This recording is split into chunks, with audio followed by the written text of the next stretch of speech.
بسم اللہ الرحمن الرحیم۔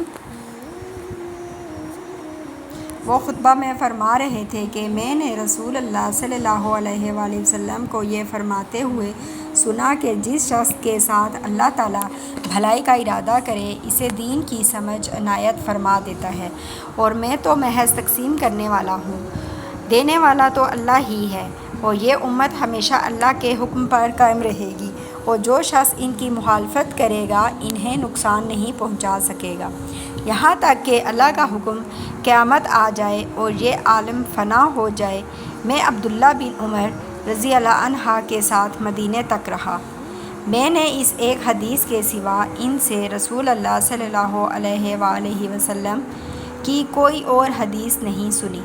وہ کہتے تھے کہ ہم رسول اللہ صلی اللہ علیہ وآلہ وسلم کی خدمت میں حاضر تھے کہ آپ صلی اللہ علیہ وآلہ وسلم کے پاس کھجور کا ایک گھاوہ لایا گیا۔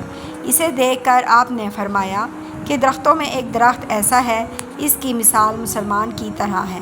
ابن عمر رضی اللہ عنہ کہتے ہیں کہ یہ سن کر میں نے ارادہ کیا کہ عرض کروں کہ وہ درخت کھجور کا ہے، مگر چونکہ میں سب سے چھوٹا تھا اس لیے خاموش رہا۔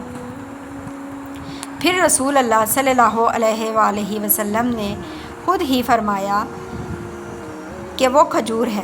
رسول اللہ صلی اللہ علیہ وآلہ وسلم کا ارشاد ہے کہ حسد صرف دو باتوں میں جائز ہے، ایک تو اس شخص کے بارے میں جسے اللہ نے دولت دی ہو اور وہ اس دولت کو راہ حق میں خرچ کرنے پر بھی قدرت رکھتا ہو، اور ایک اس شخص کے بارے میں جسے اللہ نے حکمت کی دولت سے نوازا ہو اور وہ اس کے ذریعے سے فیصلہ کرتا ہو اور لوگوں کو اس کی حکمت کی تعلیم دیتا ہو۔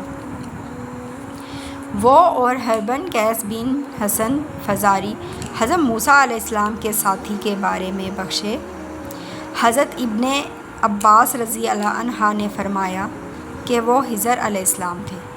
پھر ان کے پاس سے ابی بن کعب گزرے تو عبداللہ بن عباس رضی اللہ عنہ نے انہیں بلایا اور کہا کہ میں اور میرے یہ رفیق موسیٰ علیہ السلام کے اس ساتھی کے بارے میں بحث کر رہے تھے جس سے انہوں نے ملاقات چاہی تھی۔ کیا آپ نے رسول اللہ صلی اللہ علیہ وآلہ وسلم سے اس کے بارے میں کچھ ذکر سنا ہے؟ انہوں نے کہا، ہاں، میں نے رسول اللہ صلی اللہ علیہ وآلہ وسلم کو یہ فرماتے ہوئے سنا ہے۔ ایک دن حضرت موسیٰ علیہ السلام بنی اسرائیل کی ایک جماعت میں بیٹھے ہوئے تھے کہ اتنے میں ایک شخص آیا اور اس نے آپ سے پوچھا، کیا آپ جانتے ہیں کہ دنیا میں کوئی آپ سے بھی پڑھ کر عالم موجود ہے؟ حضرت موسیٰ علیہ السلام نے فرمایا، نہیں۔ اس پر اللہ تعالیٰ نے حضرت موسیٰ علیہ السلام کے پاس وحی بھیجی کہ ہاں، ہمارا بندہ ہے خضر، جس کا علم تم سے زیادہ ہے۔ حضرت موسیٰ علیہ السلام نے اللہ سے دریافت کیا کہ خضر علیہ السلام سے ملنے کی کیا صورت ہے؟ اللہ تعالیٰ نے ایک مچھلی کو ان سے ملاقات کی علامت قرار دیا اور ان سے کہا کہ جب تم اس مچھلی کو گم کر دو تو واپس لوٹ جاؤ، تب خضر سے تمہاری ملاقات ہوگی۔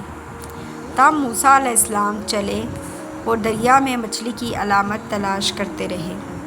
اس وقت ان کے ساتھی نے کہا، جب ہم پتھر کے پاس تھے کیا آپ نے دیکھا تھا؟ میں اس وقت مچھلی کا کہنا بھول گیا اور شیطان ہی نے مجھے اس کا ذکر بھلا دیا۔ موسیٰ علیہ السلام نے کہا، اسی مقام کی ہمیں تلاش تھی۔ تب وہ اپنے نشانات قدم پر پچھلے پاؤں باتیں کرتے ہوئے لوٹے۔ وہاں انہوں نے خضر علیہ السلام کو پایا۔